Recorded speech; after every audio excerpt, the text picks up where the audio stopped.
All right, welcome to factoring trinomials of ax squared plus bx plus c. We want to be able to find the zeros of a quadratic expression today by factoring. And this front a value, this is going to be a number that's not 1. So we'll see how to deal with that in the first example here. So it says to factor 7x squared plus 9x plus 4 using the x method. So we're still going to use our handy dandy x, except this time instead of just putting c up top, we're going to put ac up top.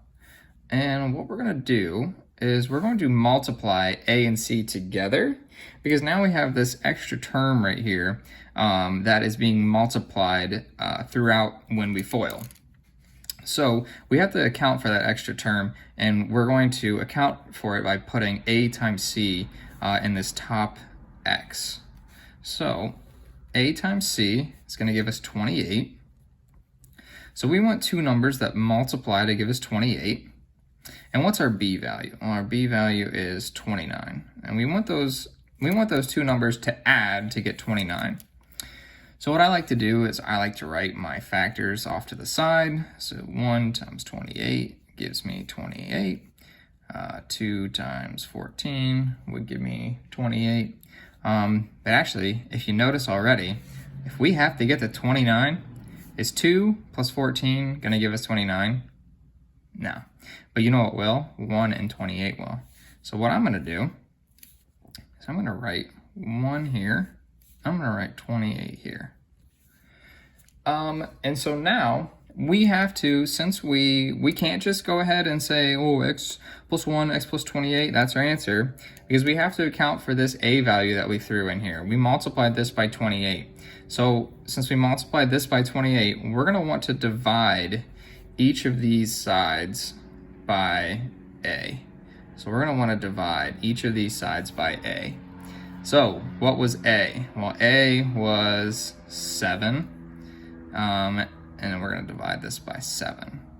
So now we get to a point where we've got 1/7 and 28 over 7. If you can simplify these, go ahead and do that. You have to do that. You have to simplify these. So this is going to be 4 over 1. And I'm going to leave it as 4 over 1 just for now, so you see how I get these next two values. So the next thing that we're going to want to do is we're going to look at this 1/7. And how I'm going to write my first term, I'm going to write it as 7x plus 1. So put an x by this denominator. So 7x plus 1, and that's how you get that. So 4 over 1 is going to look like this bottom one. We're going to put an x by it. So 1x plus 4. So what you end up getting is 7x plus 1, x plus 4. That's your answer. All right. So again, I think that it's a lot of just, it might seem like random steps, but I promise you this is going to be the easiest way to factor. Unless you found another way and you'd rather do it that way, then by all means go for it. But this was the easiest way that I could find to explain this. The only thing that you have to be careful about using this method is you have to make sure that this is written, that you can't pull anything out of it. And I'll show you that in the next example, okay? But for now, let's check our answer using the FOIL method. So 7x plus 1 and x plus 4. We should get this right here, okay? That's what we should get. So let's see if that is what we get. So 7x squared times x is 7x squared. 7x times 4 would be plus 28x. A 1 times x gives me plus x, and 1 times 4 is a positive 4. So when you combine like terms, we get 7x squared plus 29x plus 4, which is the same thing as that. So we know we did it right. Boom. Let's look at the next one. So the next one, what you're gonna have to do is you need to, before you apply that x method, you need to make sure that you are taking out everything that you possibly can before you start factoring. So if you notice here, 3x squared plus 15x plus 18. What do all these three things have in common? Well, they're all divisible by 3. So I have to take the 3 out first. So have to take out any greatest common factors first. So what I'm going to do is I'm going to take out the 3, and then that's going to leave me with x squared plus 15 divided by 3 is 5x, plus 18 divided by 3 is 6. And now I can do my x method. So I'm going to have 5, oops, sorry. I'm going to have 6 up here, 5 on the bottom. This is going to add, this is going to multiply. If I do my factors of 6, that's 1 times 6, 2 times 3. Any of these add up to 5? Yeah, so 2 and 3 do. So what we get is 3x plus 2, x plus 3. Don't forget the 3 term out here. Doesn't really matter right now, but just make sure you have it in your answer, okay? So then when we check our answer, 3x plus 2, x plus 3. And if you remember, this is actually the same problem from the other video, but I'll go ahead and simplify it a different way this time. So let's do it this way first. So x squared plus 3x plus 2x plus 6. I'll combine like terms. I'll get x squared plus 5x plus 6. Now I can distribute to each one of these. So 3x squared plus 3 times 5 is 15. 3 times 6 is 18. And that's the same thing as that. All right. Let's see if I can keep going. See if I can fit a couple more in this video. So now I've got 3x squared minus 17x plus 20. I can't pull anything, nothing to take out. So there's nothing to take out, so I can go ahead and use the x method.